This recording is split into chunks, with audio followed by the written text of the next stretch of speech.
onya asem ketwa anya se dite onom saa keke mo munim de ne saa keke no mo de nenamu da bi wudinje nim de ne awia adwuma bi ababo aduam bia no anase company bi abeko bia so kopa adwuma ye so onya adwuma ye saa so na awu adwuma ni mu na dibire bia so to a esan so abodi krata na ekura wo no esumbu ne nti no yetimi hwe na agya wo saa dibire no won saa timi enso aka ne saa yo so nti no afimpino ne aduonu 9 ana afimpino ne aduonu edum 2024-2025 academic year no waseme nka nche ose wabie na aprum ade ato dem a wono mo maye krado nyina so mpeso mo ebetoa omunim de eso no wo mo mrai na first degree programs no wo mfo mo enso emeshem na hyehyɛ no se na sebetie waseme nka nche ose okuta SSC wasi ABC abodin krata no kura bia wo akwanya se first degree programs no utimi so de ho ebewram enso ebie wo eye school to aso gina pe twato na wotre won so hwe twato a wo so obetima ba be peke eye admission forms no enso so ebi na timi aboato wie ya no na won san so ensembre bebre ewo fie wa wukuta HND diploma abodin krata no wo se wo so akwanya 2-year top up program no so ekoso a enya asem keto tutu wan me de kan homa na mbo toy na se osofa ho ebewuram abi afi wan mo mukuta ICA Ghana ACCA CIB CIMA wasimu nyina no ma qualify ubetimi so apply wanum so ma difficial aduonu enum ede ekro 25 years or above no wase mo so mo de ni ebia na wo say no onkuta SSC anase wasi abodin krata no ebi wososo ko do se enwuma suan ubesua pa akowanim wose mane nane wadwendwene wo de bra wo ba pe ye be ya wonsohwe ye ya wonsohwe ni wie na wutwa pe eno ano no nimde bia wo hwe nim se wonsa beka bia no beboa wo ama wanya no kama na enu so achi no wo kire se wahu se agya na watwene mu ono ya na adaje ni poso de mankrofo bi ebinemo ani abere pa kopa adwuma ya ne ade a etu aye nhyehyɛ ya ene na watwe no awie ye memenda no kwasi adan so no obetimi enso ababaginim die bia wo hwɛ anim sɛ wonsa ebetimi akanti weekend programs no eno so ekoso na asamda ni nyina no aha na butuo sɛ enei okodo anaso ani so ade hunu obotae ne sɛ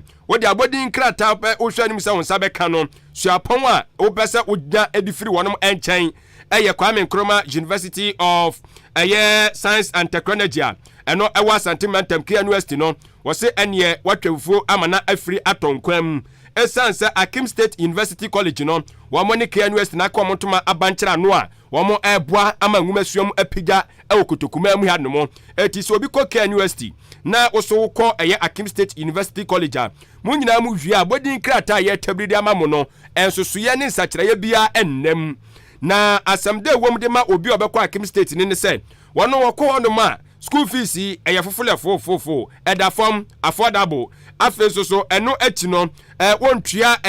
asentuade bia sase ofire kokumase a asentuade no nko ano etimi etua school fees ni bi wokwanso koduru Santimentam ababia du tiri beto na wanya asumgede asua de accommodation won sankaye ka kirewo enya asem keto adade bebo yen enu nti eno waka cho se ne me ha hu bebre bomoden na ohura no yayumia no fa ho ebehye Akim State University College ni mu na afei nimde bia opebia no wonsa enso entimi enka na enwoma no a yesua no yesua eba no eyesikasem ni dwadie enso so emu a business programs no yesua BSc Accounting, BSc Marketing, BSc Banking and Finance, BSc Human Resource Management, afei eba no engineering programs no so a BSc Electrical or Electronics Engineering and afi BSc Computer Science eno ene nimdia ye enso ede frisu apon enchen na odwani kiremu ewa poyamantamu asane manso akroso mensini no enso so emu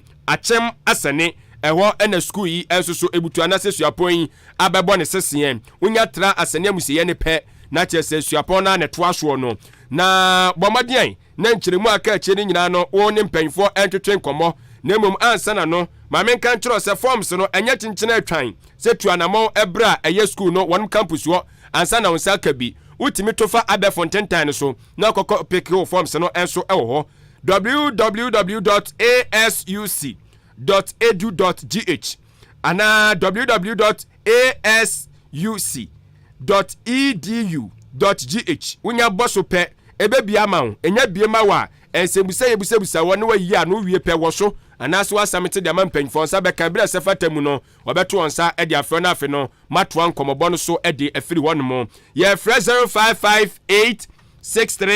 0558633957 0558633957 ana 0207163787 0207163787 na Akim State University College no a discipline, excellence and development, the greatest name in university education. Oba panyomu ana no to ye ose wa mobra ne free ade obi benya wa ne free ade akwantu oba na so yade abedan kɔ we na ne otena se a okeka ni nyina sisi ani a ode ye adwomto na ya asɛm we no kuru sanse yade ya na ne senti eru Nyankopɔn ama ebinim nso nimdi akwakwagye wa yaresa no ato abrabɔ so Jubilee Hospital wo mo na ate atom we abusua wo mo ba ya wo mo nkuta wo mo nkura ayaresa bokitima se twom wo mo ahye no ankran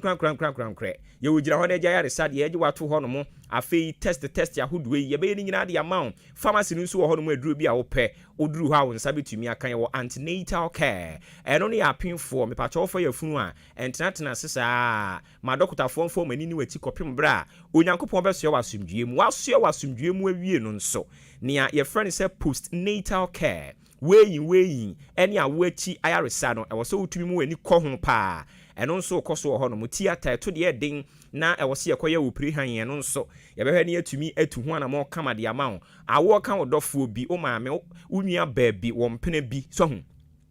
na wo pe baabi a wo bekɔ akɔwo afa ne ho afa ne ba asumdue kwan so a eya na wo de na kɔ Jubilee Hospital wo maternity no ultrasound ECG scanning machine nso nie ifiri utiri su kosu na ase baabi biara yade ne hye ye atwe pie apapa ne tantan so ewo aduro ekwan so mepato ya no aba no abeje wa yaresa wani ena ehawo ohwa ade a wunhunu ne yie ohu ogbu onu mu na ni no etete ne pa ohunu appetite o se apia tete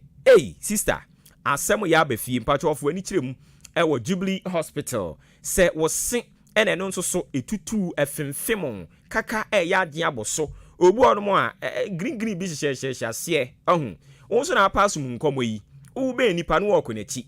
eme pacho ko Jubilee no munyi sa wo hawo ni nyina mfamfiri ho mfa ma diabetes any hypertension so no ade a efiade bia etena se a ye ma ho kyerɛkyerɛ any adesua ekwan abefa so abedi waduane ano mu nsuo ne wunro ne ye ka ho na ho atimi atɔ no ye hwa ye ni nyina de ama canteen wo ho no mu anuane papa bi ne no aton insurance ne ye gye aban de ne ankrankran de na uyi ni nyina de si nkyɛn a osan ewo Jubilee Pharmacy ewo ho Jubilee Pharmacy ne de eno no firi bra ye bie ye ntu mu da enti nkrofo no 24 hour economy no yen ya hyase da eni ti ano pawo awie o odasuo mu o ni nyina da otofa ho a Jubilee Pharmacy no wobehunu nipa ho a wo ton aduro di ama wo na ne etie ne se Jubilee Pharmacy ne de abusua enka hospital ne ho eni ti se wo beto aduro wo ho no mu ana odi sika aka ho emfa insurance ma wadaroma yenye ne saa na entumi mu ayen papa Yerani ambulance service nti anadwo da suom na yade bia mfede obeto hye wo so a na wodi akukuduro afrɛ yen wo 0244 575799 0244 575799 and 0241784645 0241784645 ofre numbers ya Jubilee Hospital mpanimfo bejo so na won atimi aba beboa wo afe ya de kasiabo no ekɔ anigidie enso emu ensem emu se ene eye edafiada na dabia no fiada bia no se de ye ede ema wo no na ye bɔdwura na wo adwumto adwumadie mu ne ye firi ase enso ede afiri na mami ye obi a eba no eye adwumto emu dia wagye di papa no no se no aya na wode eye Nyankopɔn asɛm na nwene ne nwom no dodo na Mame Esther Smith naja wono so kasa yi na o kyerɛ mu sɛ saa adwuma a mo totoroto no anya asɛm ketua o anya de da fam kura anya ba yira abere wadwo esan sɛ emu nsɛm yɛ kasa yɛ ka kyerɛ wa kyerɛ sɛ ehu kura bɛbɔn enkrofo bi wɔ mu a kyerɛ sɛ ɔmutimi kɔfifa baabi kɔgyigyi sɛbi mpaduasa nneɔma bi ɛde betisi ɔmo nuanom binom so akwan sɛ de bɛyɛ wamo so no sabio ensoroma ne nto omuso momuso empie endidin na no obehwa abrabɔ na wo bɔ no ensusu yie obetutu adamon asisi yie na eno so atimi aboa manuoma atimi akonkan ade amawo na yesi okase yesi o we de Nyankopon nyom se de ya da ye ka no nyamenyom no o se nya nwum bia sa keke o se de ne yete ya so bi bo nwum na nyame di ni na mu apɛ yesi o gospel no o se ya na nya sa na tie ye ka Nyankopon nwum na nwum ade osode ne ntontom ma awurade eno na ono de anu ohunu se eye nwum a sabi mpradua so ye kase we de nyamenyom enye se wo abrabo mu nkoma na de nyame abefam ba ku bi na che se wo de ba bejo samba se wo abonyamenyom o se eno so enye sa na tie na ni nyina mu ono wo se ono de dade de nyina obetu ni nuama o masi so efo se why wadwe so be gospel musician na bo modern na dade de nya tutu anamo se ne fata bo bra wo kunkunu mu na no so atimi aboa mo adoma kyade no atimi anyini e wa hoodin mu. I always say that when it comes to gospel music, we should take it serious. It's not, I want to be famous, I want everybody to say me that I'm a Smith, blah, blah, blah. We should take it serious. There are so many attacks in it. So we should take it serious. It's not famous or, when it comes to hip life, they are going on their way. It comes to praises and worship. You are ministerize the anointed one to the people, to the sickness. So we need to take it serious. That's what I can say. Ahenkan Akan. Eni awuti ye ono woye nyumtuni ewo mayi mu na ono de dani de nyina no nyamenyom no na eya wotan so etopa eno so odi Nyankopon asem no ede nwene ne nyom no maame Esther Smith so ede eno no abusia ye be free adwumto emu na yako sinitwam ni nyina ye nigedie ensem aniguso a ede mawo na nanum hono mu baabi mo amowo abefo ne so no social media fo no na amafo no ye wo hono mu a ye hunu ababa waso no bi wani buruni ene ye wo mo aka ba nkyiri mu a ayifro dondo na tese bibini no aware buruni no nso atiase aware bibini no sani omo do mo ho bibini no wo firi he enti Ghana force ase eduedue mu ene ekohun se eye nkase ye nua be ma wono nso sinitwa yi owo mu bi otwa sini otisini nase nti ene odaso atimu a otwa sini ne pa kwakumanu ne yire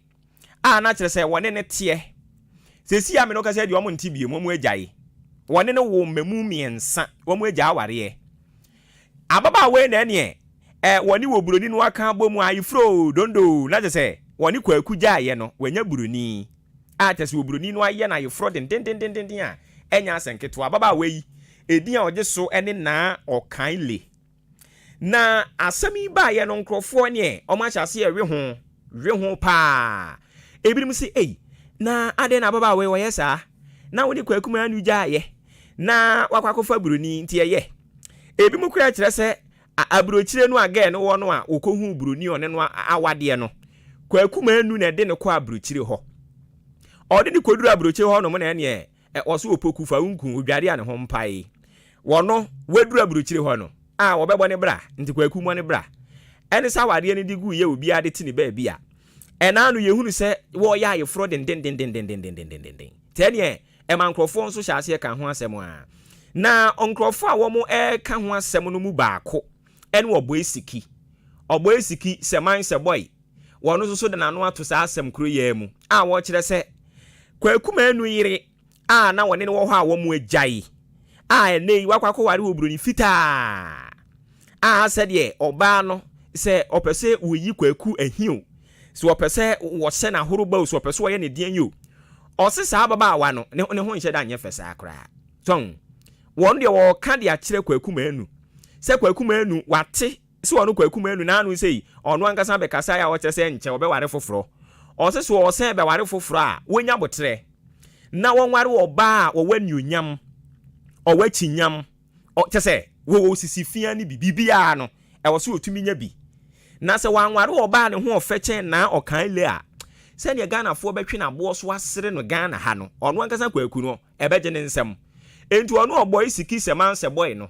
afutu a wode kwa ama kwaku manu eno no oboy siki to aso kyerɛkyerɛ ne nsemu bebre na empani se de okwa atani oba atani ogina ono ma atentro do nti ye nyi oboy siki asem nka yenkotie se de okeka ne nsemu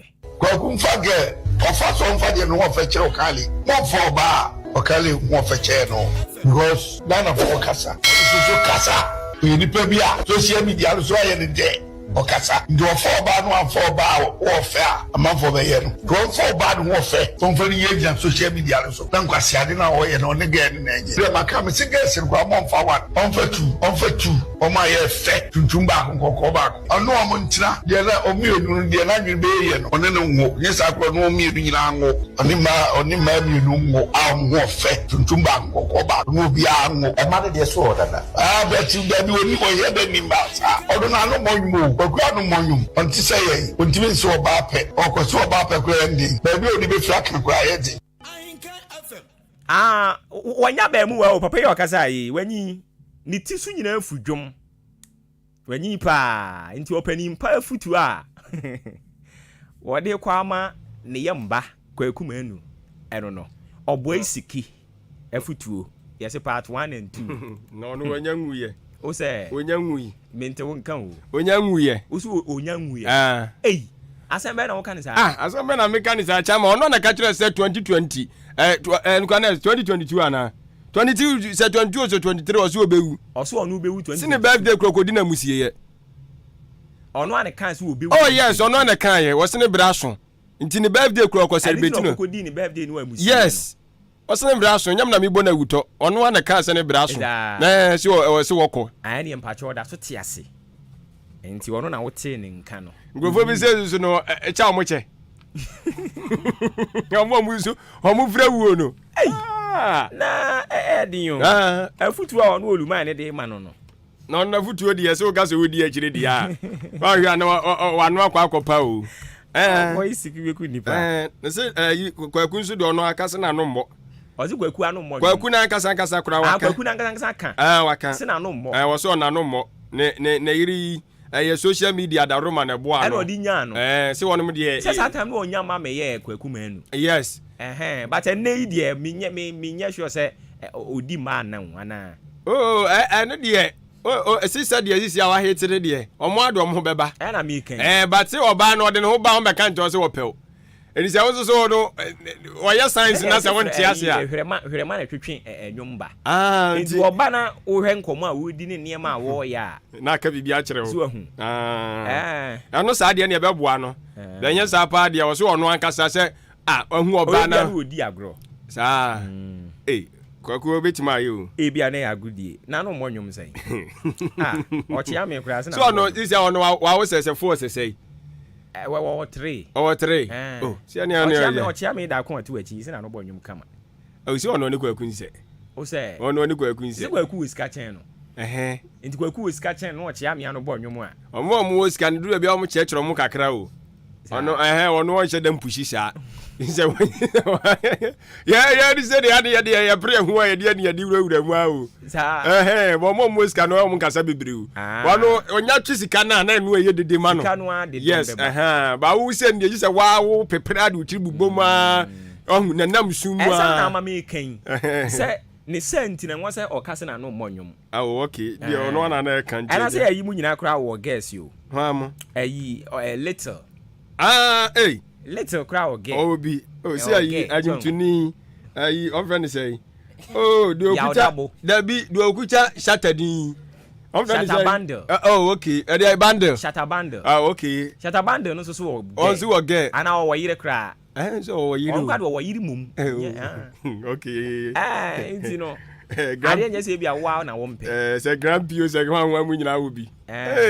sika dia wa nya bi asemo bobo dia oda ho that's a tono no